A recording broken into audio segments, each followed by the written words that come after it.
My name is Marjorie Olster. Some of you met me earlier. I'm a senior editor on the New York Times International Desk in charge of coverage of the Middle East. And today we're going to be talking to two leading scientists, Professor Katharine Hayhoe, Chief Scientist of the Nature Conservancy based in Dallas, Texas, and Dr. Muhtari Aminu-Kano, Director of Policy and Government Relations, also Nature Conservancy Africa, and he is based in Nairobi, Kenya. This session will be about 30 minutes long, or 25 maybe, and we will have some time at the end for your questions, so get them ready, and it'll just be put up your hand and we'll pass you a mic. So, let's get started. I wanted to open with a question to both of you to describe your work and what brings you to COP this year. Well, I am a climate scientist. So I study how climate change affects us where we live, and I know that climate change is affecting us in every single part of this world. I also know that the most important thing that we can do is talk about why it matters and about what we can do together to fix it, using our voice to advocate for those solutions. And so I'm here both in my role as Chief Scientist for the Nature Conservancy to advocate for bringing nature into those solutions, because nature could take up to 37% of the carbon we produce out of the atmosphere. But I'm also here to advocate for action at every level, in every country, in every city, in every organization, because to care about climate change, you only have to be one thing. And that one thing is not even somebody who cares about climate. It's just a human being living on planet Earth, and every single one of us is that. Thank you. I study the relationship between insects and the plants they feed on, and the effect of climate change on that relationship. So climate change affects where insects live, how they move. It also affects the plants they eat, and that changes the relationship between them. So I study that with the aim of finding out how communities can adapt to climate change and how they can control pests on their crops. And I'm at the COP here as part of the TNC delegation, but also advising the Nigerian government delegation, which is negotiating here. Thank you. Muhtari, I wanted to ask you, so what is the role of science in the negotiation process? And how can we ensure that science is integrated into the discussion at COP? Yeah, I think this is one of the multilateral agreements where science is really the most important, of most importance. All decisions here should really be based on evidence, science-led, and the negotiators need to have as much information as possible, scientifically tested, robust information to guide their decision. And there are some structures and processes to get that. So through the subsidiary body on scientific and technical advice, or through the Intergovernmental Panel on Climate Change. So the role is really recognized, and there are some systems. I think my worry is that why do the negotiators often ignore all that overwhelming evidence that science has presented? I often think, really, how much more evidence do they need? Because it's out there, really, a lot. And I think other reasons, and not science, is leading some of these negotiations, and we need to listen to scientists more. Okay, next question also for Muhtari. So this COP is a lot about loss and damage, and who pays for the damage and who's on the receiving end of it. To the point of these issues around the funding, most of the funding for climate science goes towards mitigation and reducing emissions and adaptation. Well, and less on adaptation. which is particularly important for developing countries in Africa. Have you seen examples of this disparity? And what are some of the most pressing questions in adaptation that should be researched? Yeah, it's very glaring, actually. And let me flip this thing about loss and damage and adaptation, because I think there are two sides of the same coin. Adaptation is prevention. Tackling loss and damage is looking for cure. And as we say in Africa, prevention is better than cure. So if we really help communities become more resilient and adapt to climate change, then we wouldn't experience the severity of the loss and damages that we are experiencing everywhere. And you're right about the funding, whether it is in taking action for mitigation and adaptation, where it is heavily skewed towards mitigation. I mean, let's look at an example, the Global Climate Fund. The first replenishment, the pot is $10 billion, and they have spent only $1.1 billion on adaptation and the rest on mitigation. So that disparity is really glaring, and it is in terms of what amount goes to taking action, but also what amount goes to research in these two areas. Research in adaptation is heavily underfunded. Most of it is being taken in developing countries, mostly through government budgets. And we know the competition for funding with other priorities of development in developing countries.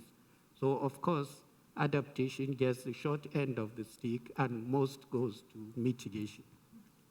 And a related question for both of you is, so a lot of the funding for research on Africa comes from the US and Europe and goes to US and European research institutions.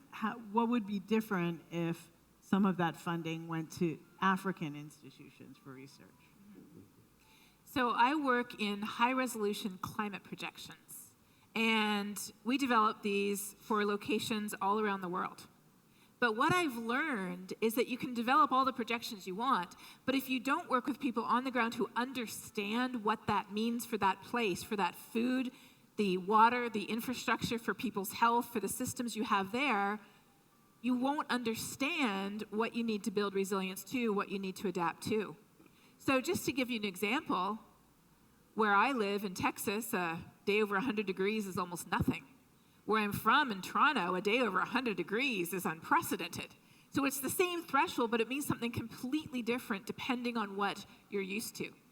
So having that genuine, authentic connection to people who understand what that means for all of the systems you have in that place, which could be completely different than another place, is the only way that we are actually going to be able to determine how we can build resilience to the impacts of a changing climate. And I think you see this in Africa very clearly. Yeah, I completely agree, Katharine. And just like you said, a solution developed outside Africa and then translocated into Africa without really adapting it to African conditions is not going to be a proper solution. And a solution that doesn't involve knowledge that comes up from Africa is also not going to work in Africa. But let me give an area where the example is glaring again. It's like in forest landscape restoration. Most research is being devoted towards what species of tree to grow, how to nurture it, what pests it has, what economic value it has, and so on, and what carbon value it has.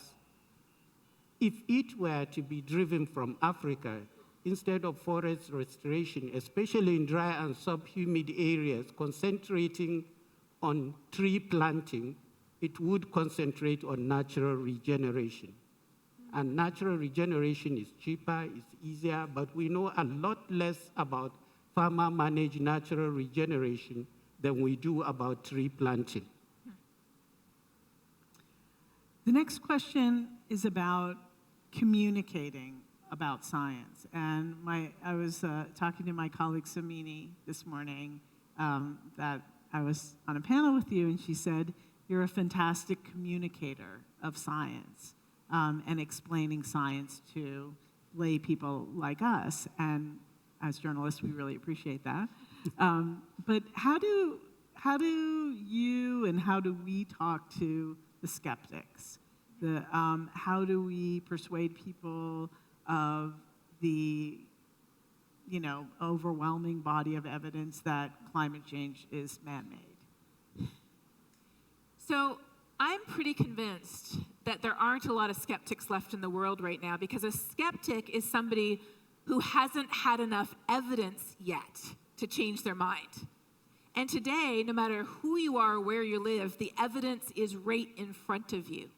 So why are people still rejecting the severity of climate risks and the urgency of action? And when I say people, I do not only mean people living in the United States or Canada or the UK or Europe. I was talking today with Carla from Italy, who said that she was from the south of Italy, and everybody that she knew there was questioning whether climate action was even necessary. I was talking to a Romanian man the other day, and he was saying, everybody says, oh, it's been cold before, why does it matter? So often as scientists, we think, oh, they need more information about global temperature change or satellite data or Antarctica or polar bears. It turns out, no, most people around the world are actually worried. But why isn't that worry translating into action? There's two big reasons. One is what we call psychological distance. We still see the issue as being far away from us in time or in space. The risk they'll affect us later. It's not something we have to worry about now. And the second thing is a crippling lack of efficacy. We don't think anything we do will make a difference, and so it's easier to say there's nothing we can do than to try our hardest and fail. So when we communicate about climate change, the two most important things are to connect, first of all, our head to our heart. All the data and information and facts we have in our head, let's connect that to our heart. Why do we care? Why might that person care? Where do they live? What's important to them? What matters to them? And then we need to connect our heart to our hands. What can we do together to make a difference? And when it comes to making a difference, the biggest thing an individual can do is not be such an individual. Use our voice to advocate for change where we work, where we live, where we study, where we worship, whatever part of an organization we're part of. We are the ones who can begin that change. And here's the good news. According to the social science, scientists like us are pretty trusted messengers, but there's one group of people that are more trusted than scientists. And that's quite literally you. People we know. Friends, family, colleagues, neighbors are the number one most trusted messenger to talk about the heart, why it matters, and the hands, what we can do to make a difference. I think that's interesting what you said about the psychological aspect, because I think another issue is, and this is not so scientific, but that just we're overwhelmed by the magnitude of the problem as an individual. And, when you see just, how do you clean up an entire ocean or... So I wanted to talk a little bit about personal perspectives. And Katharine, you are an evangelical Christian, and I wanted to know, how do your religious beliefs inform your work on climate change? Well, the reason I am a climate scientist is because I'm a Christian. I was happily studying astrophysics. I was planning to spend my life uncovering the mysteries of the universe. You've seen the pictures from the James Webb Telescope recently, right? I mean, who wouldn't want to study that? But when I learned, through a class I took at university, that's the importance of education, when I learned that climate change is no longer a future issue, but it's already here and now, but even more importantly, how profoundly unfair climate change is.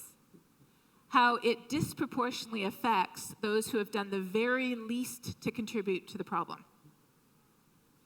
According to one Oxfam analysis, the 50% poorest people in the world, whatever country they live in, have contributed only 7% of global emissions.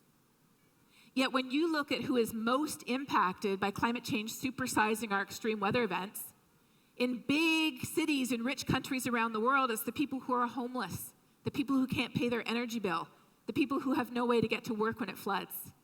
If you look at the countries that are most impacted by these extreme weather events, you've got Malawi, Mozambique, Bangladesh, Pakistan at the top of the list. That's what convinced me that I needed to do everything I could to help make a difference. And I know it may surprise people in the United States to hear that I am a climate scientist and a Christian, but around the world, that's not the case.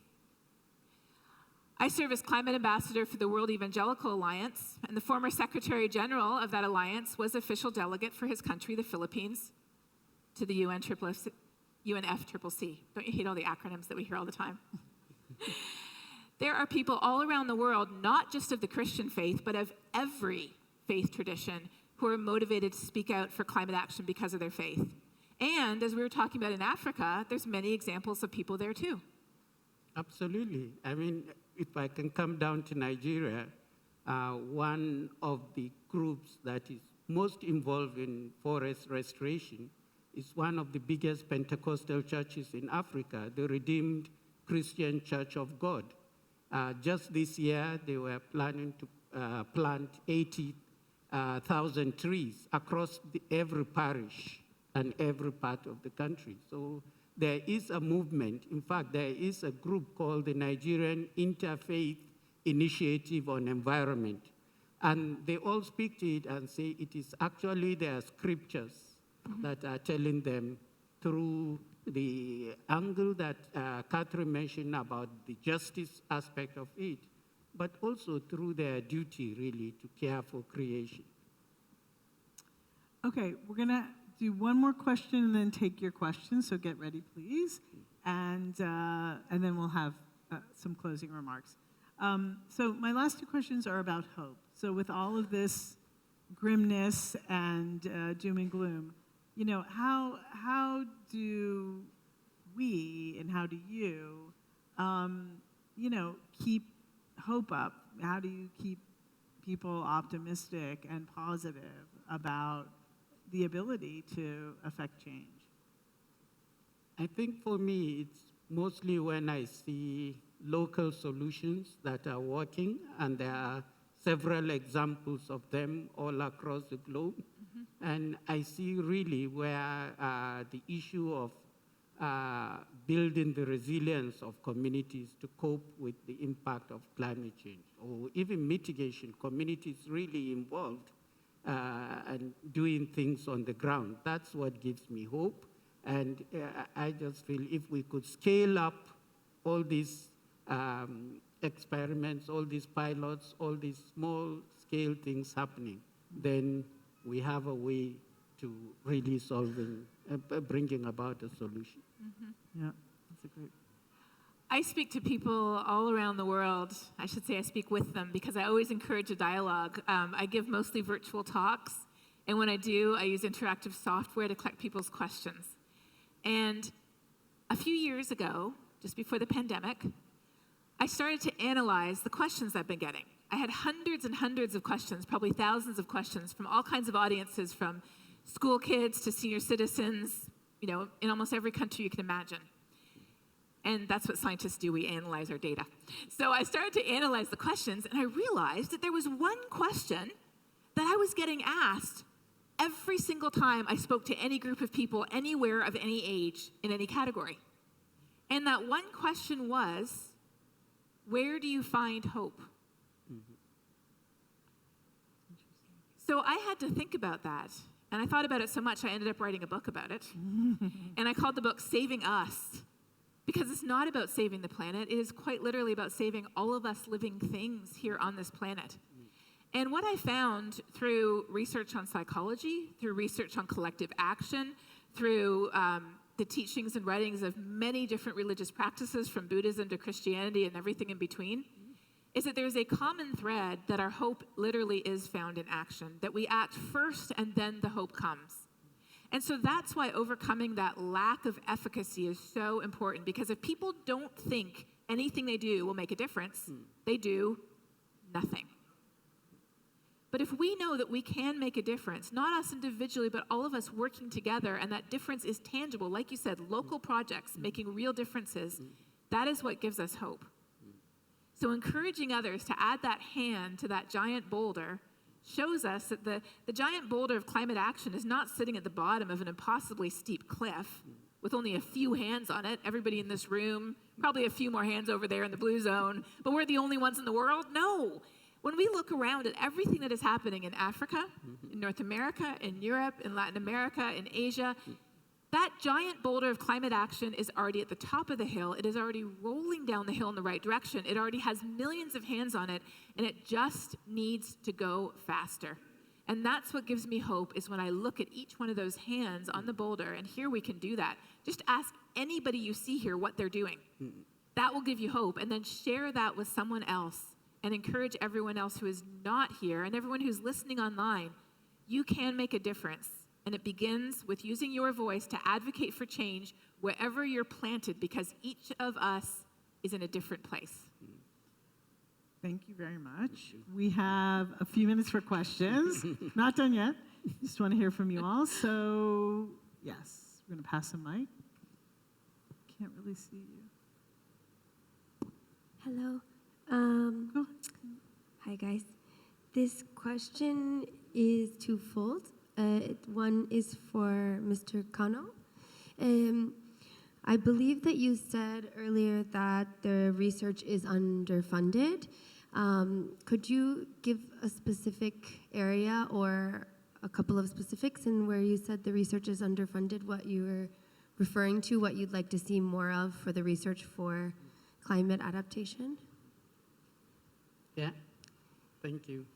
Yeah, I could, like I said, really, research in some of the things we are talking about, those solutions that are working at the ground level, to really understand them properly and know what are the elements of those interventions that are working, which of them can be transferred to other places with work, and how can you in general really bring about a robust system of supporting communities in order to adapt to climate change. And the second question is, as scientists, do you really believe that we're even looking at a 2 degrees Celsius rise, or is it more like a 3-point-something degrees rise at this point in time if we halt everything right now? Realistically, can you verify numbers or give us a realistic viewpoint for projections? Oh, well, that's exactly what I do. So I develop future projections, and I look at what they mean to us at the local scale. And so if we could find a magic switch to turn everything else off today, we would still see a few more tenths of a degree warming because of the inertia in the climate system. But the bigger question is, lacking that magic switch, what's going to happen? And what is going to happen is not up to the science, it's up to us. We humans are the greatest uncertainty in the climate system today. Our choices will determine our future. The livability of our planet literally sits in the palm of our hand. And that is why I'm so convinced that everyone needs to understand exactly why it matters to them where they live. It affects the people they love, the places they love, the things they love. And everyone needs to know how they can make a difference. Because we can't do it by ourselves, but I am absolutely convinced that we can do it together. Next question. Yes. Hi, Zipporah Berman, chair of the Fossil Fuel Non-Proliferation Treaty. I was recently talking to a couple of scientists who wrote and worked with the IPCC, because I'm trying to understand the models in Working Group 3. So what I understand is that there are parts of the report that I read that say no fossil fuel expansion is consistent with trying to reach a 1.5 world, and that carbon capture and storage and other methods of capturing carbon are, and I read this last night, are not viable at scale yet and are being used to justify expansion. Yet I understand that the main models that all of our governments are using right now factor in continued fossil fuel expansion and then huge amounts of carbon dioxide removal in bioenergy and storage and in carbon capture. So that was all a little complicated, but what it boiled down to in these conversations with some of the scientists I met with, I said, well, why? Why do these models look like this? And they said something which really stopped me in my tracks. They said, because it's considered in our community unrealistic to model stopping expansion of fossil fuel production quicker. But it's realistic to model these massive amounts of CCS and BECCS. And the bioenergy and storage, as you probably know, they explained to me, if we did that level of bioenergy and storage, we would need an area twice the size of India every year to be planted in grasses and then cut down and the smoke sequestered. Sorry, right now we do zero of that. Could you get to the question, because we're about out of time. What do we do about those models, and how do we get to changing what's considered unrealistic? Thank you. So the models that you're mentioning are completely different than the models that we were just talking about. We were talking about physical climate models, but the Working Group 3 models are economic and energy models. And the challenge with economic models and technological models and energy models is that they're all about people's decisions that are not governed by the rules of physics. And that is the challenge we have. If we all behave like Plato's perfect rational man, if we all made exactly the right decisions at the right time, we'd be living in a very different world. The whole reason we're here is that we don't. And so what we need to do with humans, and I think you really sort of were touching on this, is we need to look at where we have to be, and then let's work backwards from that, instead of starting where we are today and working forwards. Because where we want to be, where we have to be, is a livable planet. And if the goal is a livable planet, then we can figure out what we have to do to get to that livable planet. I just want to wrap up. Thank you all very much. Sorry we didn't have time for more questions. I know more people had their hands up. But I just wanted to ask our panelists to give some closing remarks and tell us what one thing do you hope to see come out of this COP?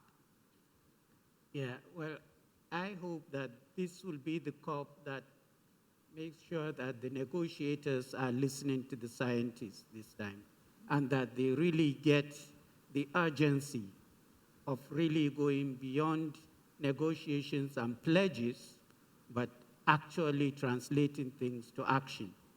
Just like it says, this is an African COP, this is an implementation COP. I hope there would be an ambitious goal, a robust goal on adaptation, and that there will be a monitoring and tracking mechanism for all these pledges, whether on finance or even the mitigation and adaptation. If that happens, then I'll be the happiest participant at this COP. Likewise. What are your hopes? Well, so in high-emitting countries, the focus is always on reducing emissions consistent with the Paris goals. But the majority of countries in the world are not high-emitting countries. And so under the Paris Agreement, the Green Climate Fund was intended to address this loss and damage issue, and it was woefully underfunded. Woefully. Almost no countries lived up to the promises that they had made. And so that really was the beginning of the discussion, which you mentioned now today, is we have to figure out how to live in this world together. No country can extend its barriers up to the top of the atmosphere and cut itself off from any other country. We all depend on each other, and we have to recognize that, and that has to be reflected in the decisions that we make.